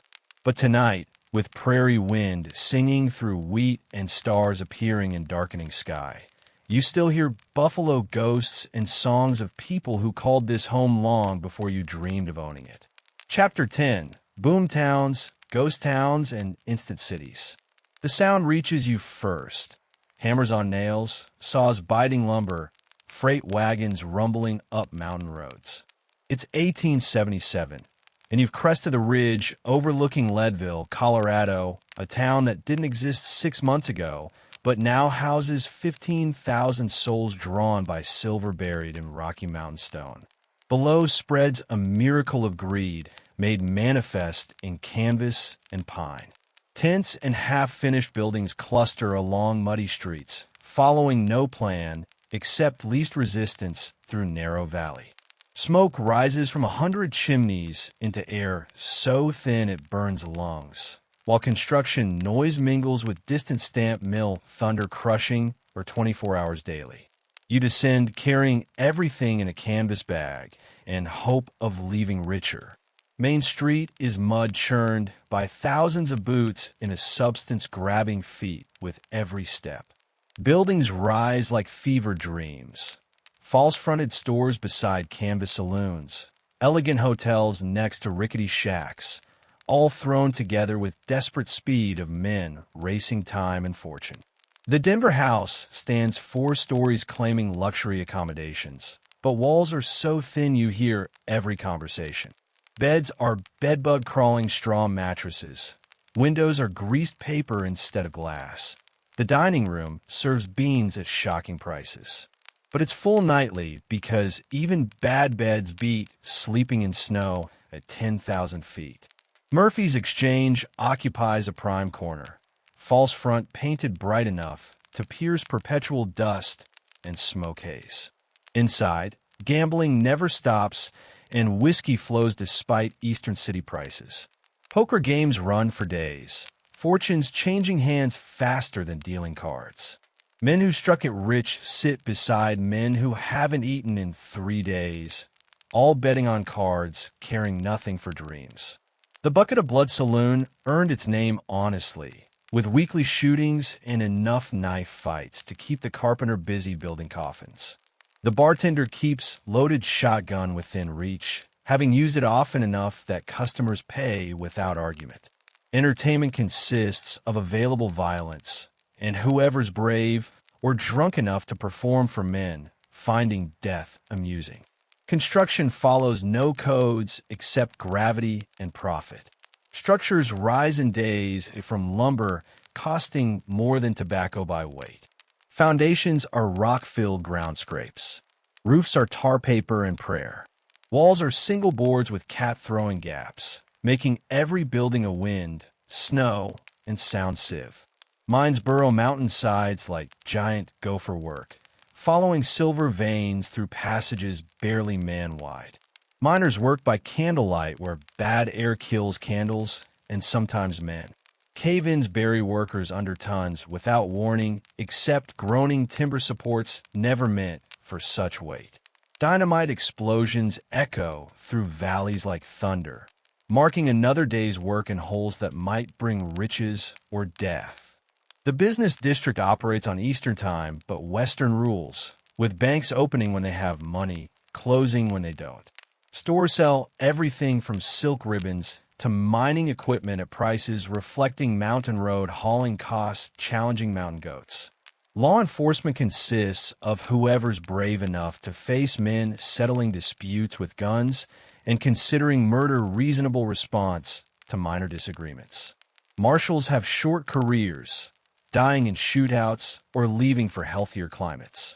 Justice is mob decisions, administered by miners' courts meeting in saloons. The boom lasts 18 months before high-grade or plays out, and companies discover extracting silver from low-grade rock costs more than metal's worth. Population drifts away following new strike rumors. Buildings costing fortunes to construct are abandoned to wind and weather. Empty windows staring blindly at quieting streets. Within 5 years, Leadville's population drops to fewer than 1,000, half the buildings standing empty. The Denver house closes, elegant furnishings sold for unpayable debts. Murphy's Exchange becomes mining equipment storage. The Bucket of Blood serves final drinks, joining growing business failure lists. The ghost town remaining monuments human ambition and hope's power over common sense. Empty buildings lean together like tired old men, walls weathered silver gray by mountain storms. Streets once echoing with thousands, now know only wind, and occasional prospector footsteps, still believing fortune waits in played-out mines. Even in abandonment, These places serve purpose as reminders that Western communities could rise and fall with summer thunderstorm speed, fortunes made and lost faster than traveling rumors, and differences between thriving cities and ghost towns, often nothing more than or vein depth or wind direction. Chapter 11: Buffalo, Bullets, and Ecological Destruction. The thunder begins before dawn, growing louder as sun climbs over Kansas prairie. This isn't war. It's 10 million buffalo moving across Earth in migrations following the same paths for thousands of years. The herd stretches horizon to horizon, a dark sea taking 3 days to pass any point. It's 1873, and you're witnessing the largest slaughter in continental history. Your Sharp's .50 caliber rifle is designed for precision killing at long range. Cartridges contain enough powder to drive half-inch bullets through buffalo skulls at 400 yards. Behind you, the supply wagon waits beside railroad tracks that made this massacre possible. Hide buyers in Dodge City pay $3 each for prime robes, enough to make men rich willing to do devil's work. Professional buffalo hunters are methodical killers approaching work with slaughterhouse efficiency. They position themselves downwind, pick shooting positions allowing clean shots without spooking animals, keep firing until rifle barrels glow red-hot and prairie around them carpets with dead buffalo. Stand hunting is most effective. Find a rise overlooking water holes or grazing areas. Then begin systematic execution of every buffalo within range. Animals don't understand rifles. When one drops dead, others continue grazing, unaware death reaches from hundreds of yards away. Skilled hunters kill 60 buffalo from single positions before herds finally catch blood scent and move away. The .50 caliber bullets strike with enough force to drop 2,000-pound bulls instantly, but not every shot immediately kills. Wounded buffalo often run miles before collapsing. Blood trails marking paths wolves and coyotes follow for weeks. Waste is staggering. For every hide reaching market, 2 or 3 buffalo are killed but never recovered, carcasses left rotting under open sky. Skinning crews work like vultures, moving across killing fields with razor-sharp knives slicing through boot-sole thick hide. They work in teams, one making initial cuts while partners use horses pulling hide free in single pieces. Skilled skinners process buffalo in under 5 minutes, leaving meat and bone piles feeding scavengers for years. But hide hunters aren't alone destroying great herds. The Transcontinental Railroad has divided buffalo range into northern and southern populations, disrupting migration patterns existing since the last ice age. Railroad companies encourage slaughter because buffalo block trains and tear up track when crossing rails. Military commanders support hunting because killing buffalo means starving plains tribes depending on them for everything. General Philip Sheridan puts policy starkly: let them kill, skin, and sell until buffalo is exterminated. Then your prairie can be covered with speckled cattle. The Army issues free ammunition to hunters and protects them from Indian attacks. Buffalo destruction is official government policy, designed forcing native tribes onto reservations where they'll depend on government rations instead of traditional food sources. Industrial killing scale defies imagination. Trainloads of hides roll east to leather factories, becoming drive belts, military equipment, and elegant goods. Bones follow later, ground into fertilizer or refined into bone china for dining rooms never knowing their source. Even hooves are harvested, rendered into glue holding together the civilization destroying the herds. Environmental impact extends far beyond buffalo themselves. These massive animals shaped prairie ecosystems for millennia. Their grazing creating diverse grassland habitat, supporting hundreds of species. Their wallows became temporary wetlands providing water for countless smaller animals. Their dung fertilized soil and provided plains tribes fuel during wood-scarce winters. As herds disappear, entire prairie ecosystems collapse.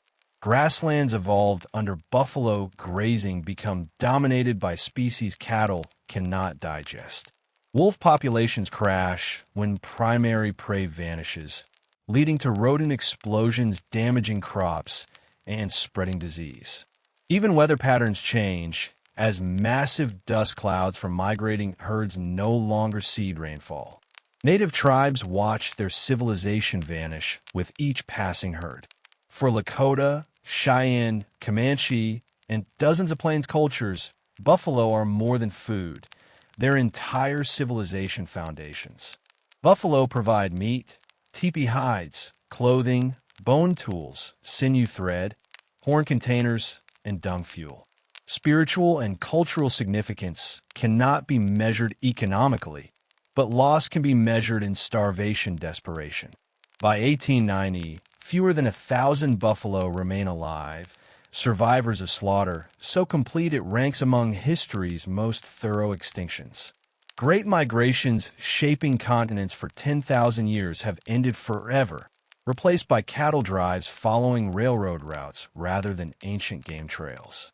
As you stand in sudden silence where great herds passed hours before, absence feels more profound than sound. Prairie grass is trampled and earth scarred by millions of hooves, but wind already erases tracks and scatters passage dust.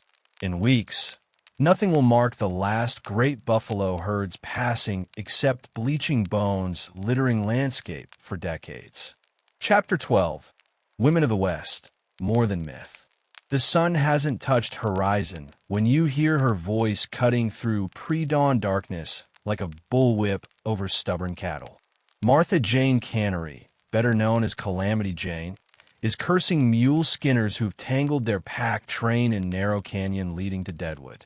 It's 1876, and you're watching one of the most famous women in the West do what she does best: outdrink, outswear, and outwork any man, thinking the frontier belongs exclusively to those who shave. Jane sits her horse like she was born in saddle, growing up in families moving west when territories were mapped in hope rather than surveyed miles. Her buckskin pants are stained with tobacco juice and trail dust, her shirt more patched than original fabric. Her hat has seen more weather than most buildings. But there's steel in her voice and competence in every movement as she sorts pack trains with profanity and practical knowledge, making cavalry sergeants weep with envy. Across the frontier, women write their own definitions of female identity in lands where survival matters more than social conventions. They run businesses, raise cattle, practice medicine, and build communities while Eastern sisters argue about speaking publicly without fainting. Dr. Mary McSherry treats gunshot wounds in mining camps where her medical degree carries less weight than her ability digging bullets from flesh without killing patients. She performs lamplight surgery on kitchen tables, delivers babies in one-room cabins where nearest help is 50 miles away, fights epidemics with whatever medicines she can compound from wild mountain plants. Bellstar rules outlaw empires from Indian Territory cabins, coordinating cattle rustling with corporate executive efficiency. She can ride, shoot, and plan raids better than most men working for her, smart enough to avoid situations where gender might become liability. Federal marshals hunting her know they're tracking someone understanding both legal systems and country well enough, staying ahead of justice indefinitely. Sporting women working mining camps face dangers ranging from disease to violence to economic reality that beauty is limited shelf-life commodity. But some, like Maddie Silks in Denver, build empires from the oldest profession, investing earnings in real estate and legitimate businesses supporting them long after working days end. Mail-order brides traveling west to marry strangers gamble lives on letters, having little reality connection. Some find happiness with honest partners seeking loneliness companions. Others discover husbands are drunks, bankrupts, or men with wives already buried behind chicken coops. Smart ones keep hidden money for Eastern Passage because divorce courts are scarcer than doctors. Female homesteaders prove the Homestead Act's gender-neutral language wasn't legal fiction. Women like Eleanor Pruitt Stewart in Wyoming work claims challenging as those filed by men, breaking sod, building cabins, fighting weather caring nothing for victim gender. School marms bringing education to frontier communities often serve as unofficial mayors, judges, and social workers in towns having plenty saloons but few civilizing influences. They teach 6 to 16-year-olds in one-room schoolhouses where textbooks or whatever books could be hauled across plains. Women's suffrage comes early to Western territories, not because frontier men are enlightened, but because they're practical. Where men outnumber women 10 to 1, giving women votes doubles electorate size and increases statehood chances. Wyoming Territory grants full voting rights in 1869, followed by Utah, Washington, and Montana. Female entrepreneurs opening boarding houses, restaurants, and laundries often serve as informal bankers, information brokers, and conflict mediators where these services don't exist elsewhere. Mrs. Johnson's boarding house functions as mail drop, message center, and neutral ground where miners, merchants, and gamblers conduct business without shooting worries. Native women face double racial and gender discrimination burdens, but some navigate both white and Indian societies with diplomatic skill. Sacagawea guides Lewis and Clark across continents. She knows better than maps. Sarah Winnemucca serves as translator and cultural bridge between Paiute people and land-taking settlers. Rancher and farmer wives bear children in isolation, breaking Eastern sister spirits, then raise them for self-sufficiency in landscapes, offering few second chances. They doctor sick animals, defend homes from raiders, keep families fed when crops fail and cattle die. Their strength isn't measured in lifting ability, but endurance capacity without breaking. Some women come west fleeing scandal, bad marriages, or economic disaster, seeking places where past matters less than present and future can be whatever they have courage making. The frontier offers anonymity for those needing it and opportunities for those seizing them. The mythology focuses on male heroes and villains, but reality includes thousands of women who built communities, raised families, ran businesses, and shaped frontier society character in ways not making dramatic stories, but mattering more than gunfights and gold strikes. As you watch Calamity Jane finally get packed trains moving toward Deadwood, you realize her story is both unique and typical of Western women refusing to let gender define limitations. The West didn't just change men who came here. It transformed women too, giving them opportunities, discovering strengths they never knew they possessed. Chapter 13: The Wild West Show and the Birth of a Legend.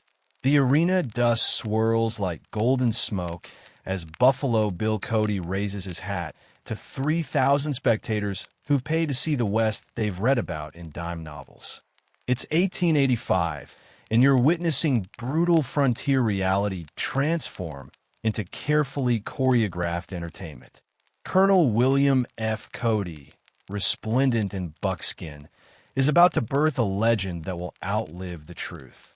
Pawnee warriors in war paint charge across the arena, their war cries echoing off canvas walls. Behind them ride genuine cowboys, unemployed ranch hands who've discovered that pretending to be cowboys pays better than actually being one. The audience gasps and applauds, unaware that many performers are refugees from an industry that's already changing beyond recognition. Annie Oakley steps forward with a rifle that seems too large for her frame, but the illusion vanishes when she begins shooting. Glass balls explode in midair, playing cards split edgewise. Cigarettes disappear from volunteers' lips. Little Sure shot practices 8 hours daily to maintain skills that make her the highest paid performer, transforming deadly marksmanship into family entertainment.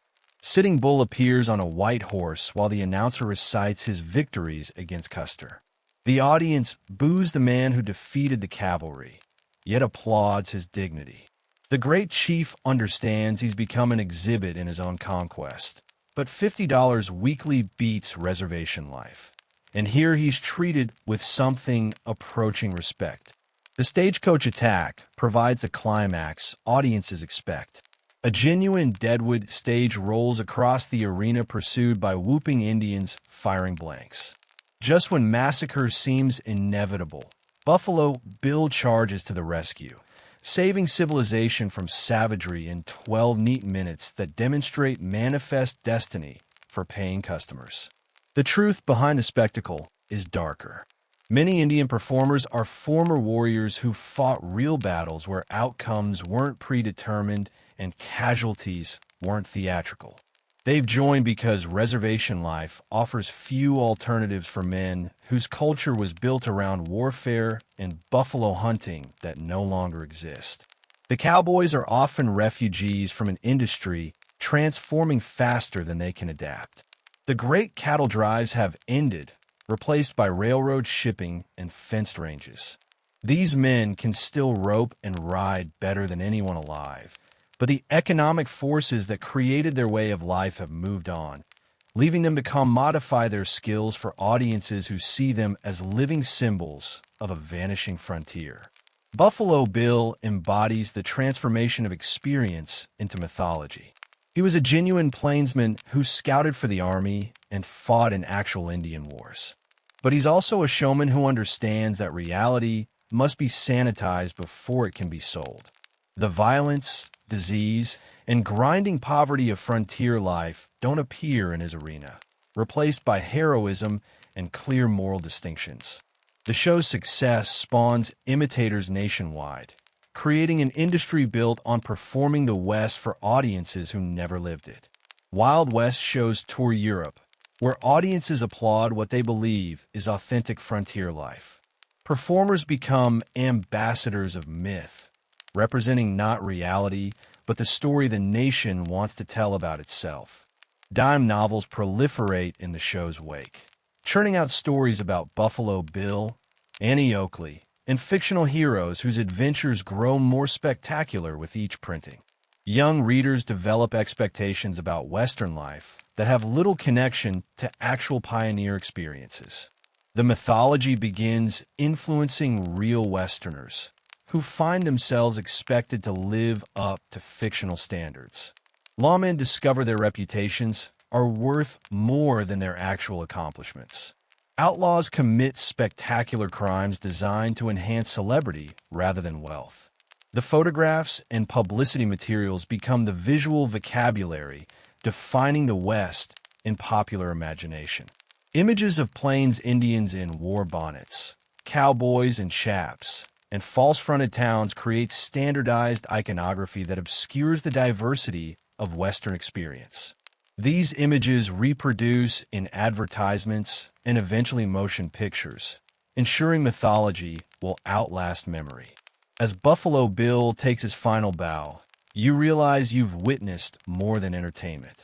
You've seen history transform into legend, reality reshape into the story a nation wants to tell about itself. The dust settling in the arena isn't just kicked up by horses. It's the residue of truth being buried beneath the weight of more compelling fiction. Chapter 14: Railroads, Corporations, and the End of the Frontier.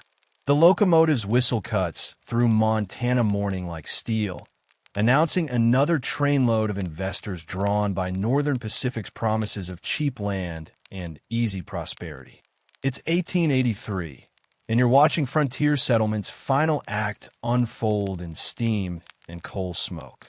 The age of individual pioneers is ending, replaced by corporate colonization that transforms wilderness into commodity with industrial efficiency.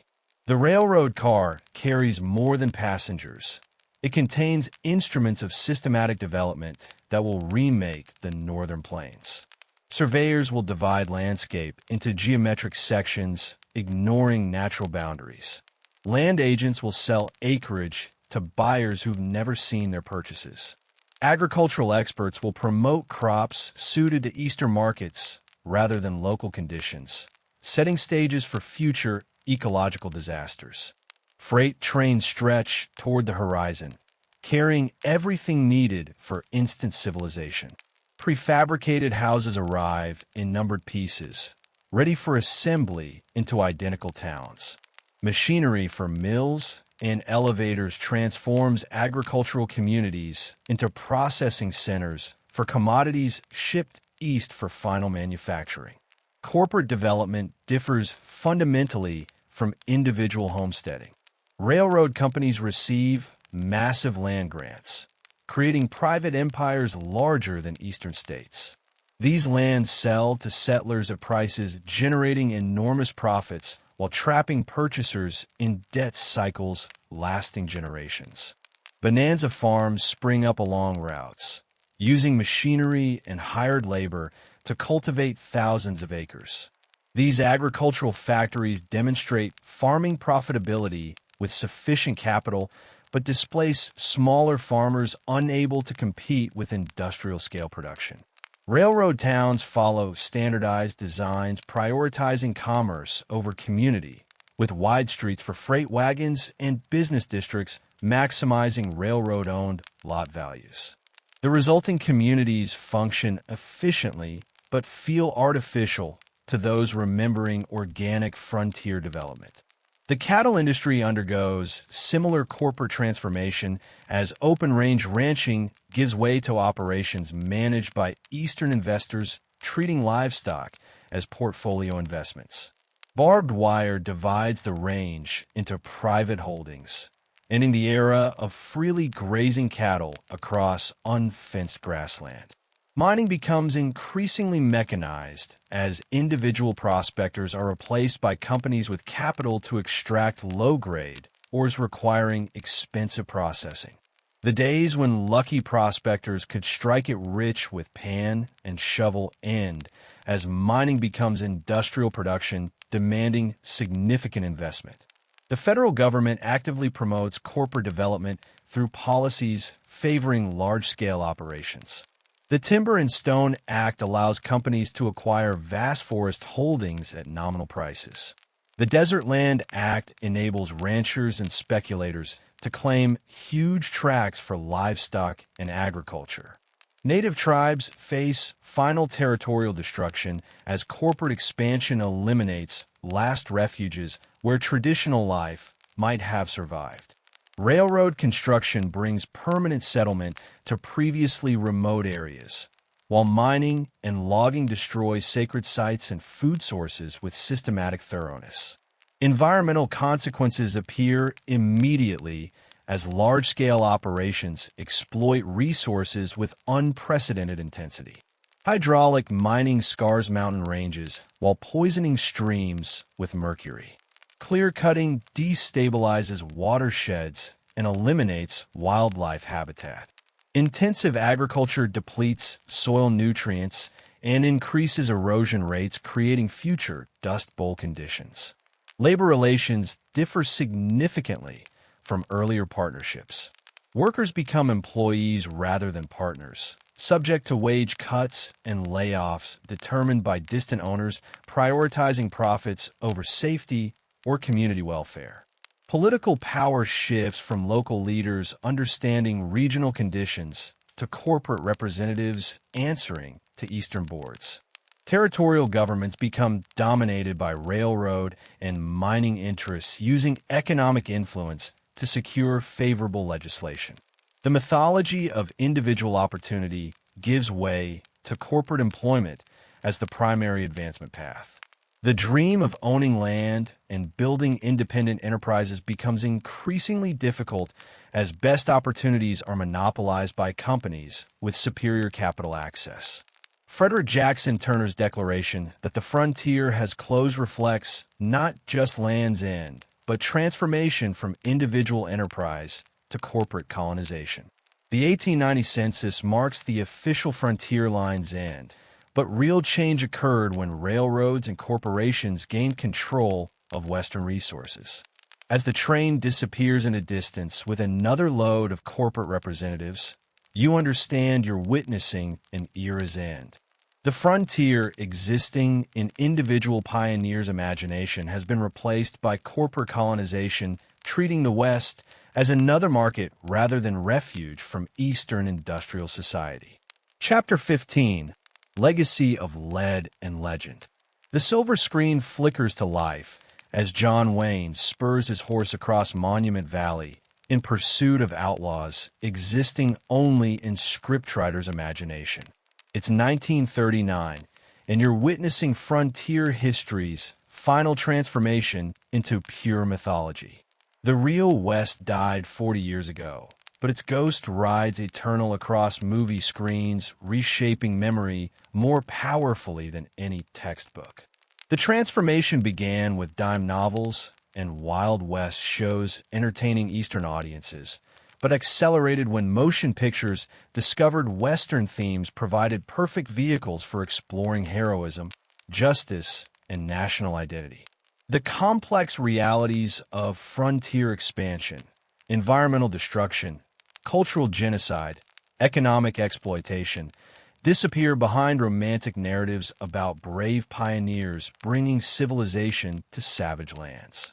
These heroes bear little resemblance to actual frontier settlers.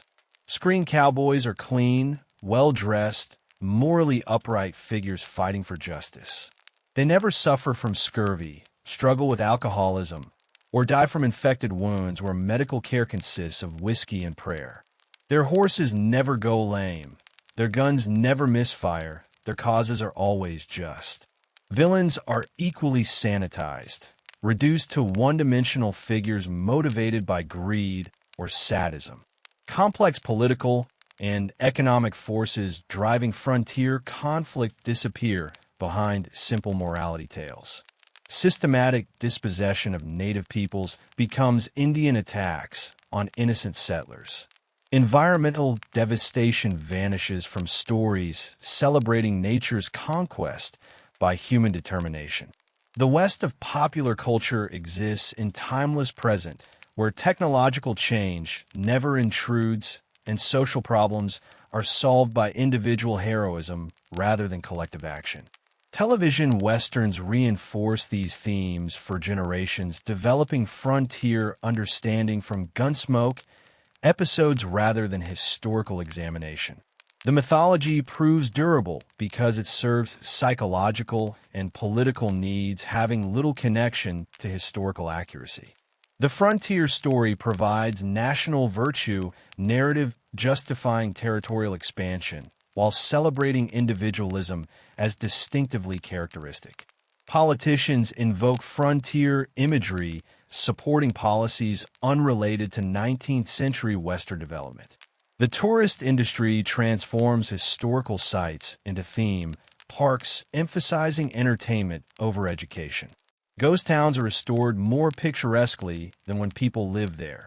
Museums display artifacts supporting romantic narratives while ignoring evidence of violence and hardship characterizing frontier communities. Archaeological discoveries complicate popular narratives, revealing immigration, trade, and cultural exchange patterns not fitting simple cowboy and Indian stories. Evidence of Chinese communities, Mexican ranching families, and African cowboys challenges assumptions about who participated in Western development. The environmental legacy becomes increasingly apparent as climate change forces reconsideration of policies prioritizing short-term profit over sustainability.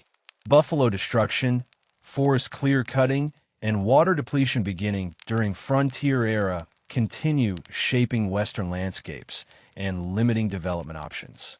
Native communities work reclaiming histories from stereotypes, portraying them as noble savages or bloodthirsty obstacles.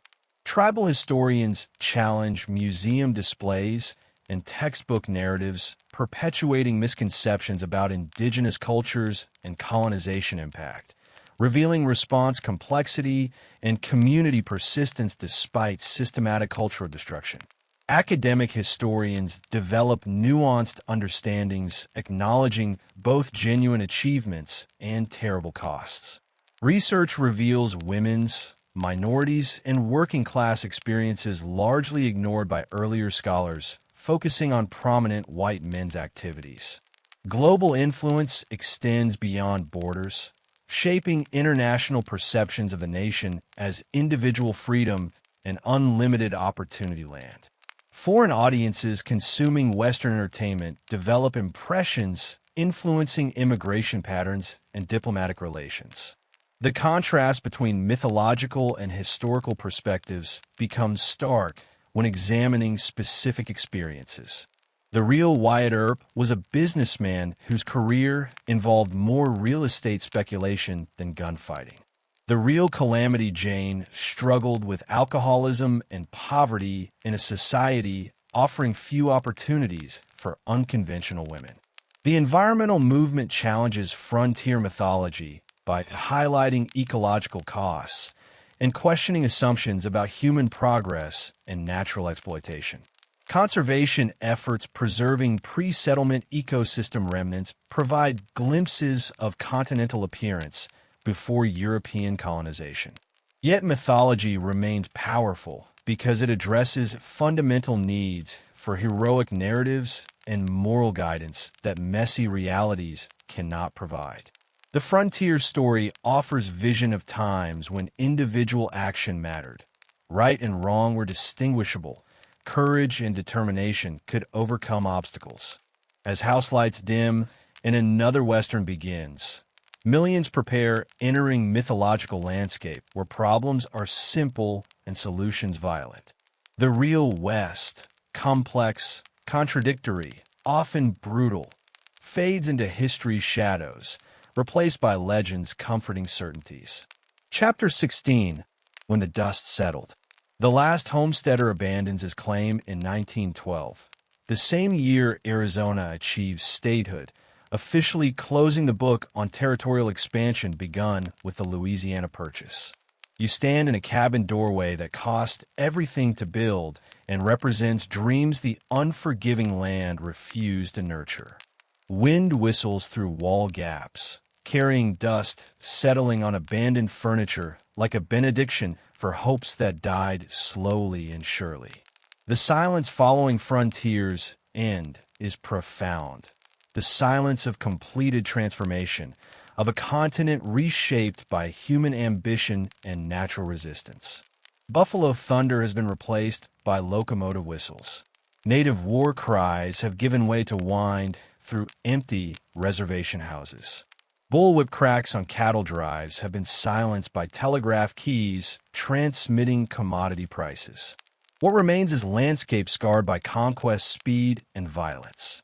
Ghost towns mark failed dreams like scattered tombstones. Abandoned mines tunnel through mountains that surrendered wealth to men giving nothing back. Clear-cut forests expose slopes that will erode for generations. The environmental cost echoes through centuries, debt unpayable by those who incurred it. Human cost is measured in unmarked graves from Missouri to Pacific. Bodies of railroad builders lie buried in snow slides, and rock falls no monument commemorates. Gold seekers' bones bleach in desert sun, outlasting their dreams. Native burial grounds mark territories maps no longer acknowledge as homeland. Yet the frontier created something unprecedented, a continental nation built by immigrants from every corner of Earth, united by shared hardship and hope rather than common ethnicity.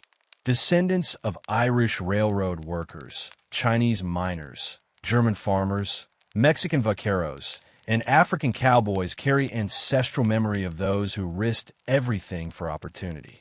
Technologies developed overcoming frontier challenges continue shaping the modern world. Telegraph networks connecting remote camps evolved into global communication systems. Agricultural techniques making prairie farming possible feed unimaginable populations. Transportation infrastructure moving cattle and crops became foundation for continental economic systems. Political innovations born from frontier necessity established worldwide democratic precedents. The territorial system governing frontier regions provided models for organizing new societies without aristocratic structures. Land policies distributing public resources demonstrated alternatives to feudal agriculture.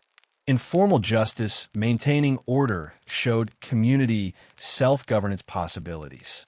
Cultural legacy proves more complex than celebrating mythologies. Individual achievement celebration often obscures collective community efforts. Violence solution emphasis justifies policies ignoring diplomatic alternatives. Natural resource exploitation assumptions continue influencing environmental policies, prioritizing short-term gain over ecological health. Frontier mythology from dime novels and Wild West shows has become so pervasive it influences contemporary political discourse, foreign policy, and social movements having no frontier connection. Politicians invoke frontier imagery justifying military interventions and economic policies actual frontiersmen would find incomprehensible. Archaeological records reveal complexities popular narratives ignore. Cooperation evidence between ethnic groups challenges inevitable conflict stories. Native environmental knowledge documentation contradicts primitive resource management assumptions. Women's economic activity records demonstrate overlooked female agency. Survivors, Native communities enduring cultural destruction, environmental systems adapting to human intrusion, family farms outlasting corporate competition, carry forward knowledge offering alternatives to extraction-based development characterizing most frontier enterprises. Their experiences suggest human-environment relationship possibilities the frontier era rejected for dominance and exploitation. Modern conservation attempts preserving pre-settlement ecosystem remnants and restoring damaged landscapes can only approximate complexity characterizing the continent before European colonization. Passenger pigeons darkening frontier skies are extinct. Buffalo numbered in millions survive only in managed herds. Grasslands supporting countless species have been replaced by agricultural monocultures requiring constant chemical inputs. Frontier family descendants often defend mythological ancestor versions against historical evidence, complicating heroic narratives. Reality that frontier communities were more diverse, cooperative, and government-dependent than popular culture suggests challenges self-reliance assumptions remaining central to contemporary discourse. As twilight settles over abandoned homestead and you close the door on dreams that died with families who dreamed them, you carry stories resisting simple moral judgments. The frontier was simultaneously incredible courage and unspeakable cruelty, environmental destruction and technological innovation, individual achievement and collective failure. Dust rising with footsteps settles quickly, but lessons written in this landscape endure long after physical evidence erases. The West was won, but victory came at cost still being calculated by generations, never choosing conquest participation. In gathering darkness, departure sound fades into eternal silence of land, remembering everything and forgiving nothing. Where buffalo and warrior ghosts, miners and homesteaders continue eternal dance across stages existing only in memory shadows and myth's persistent power to shape reality long after reality turns to dust.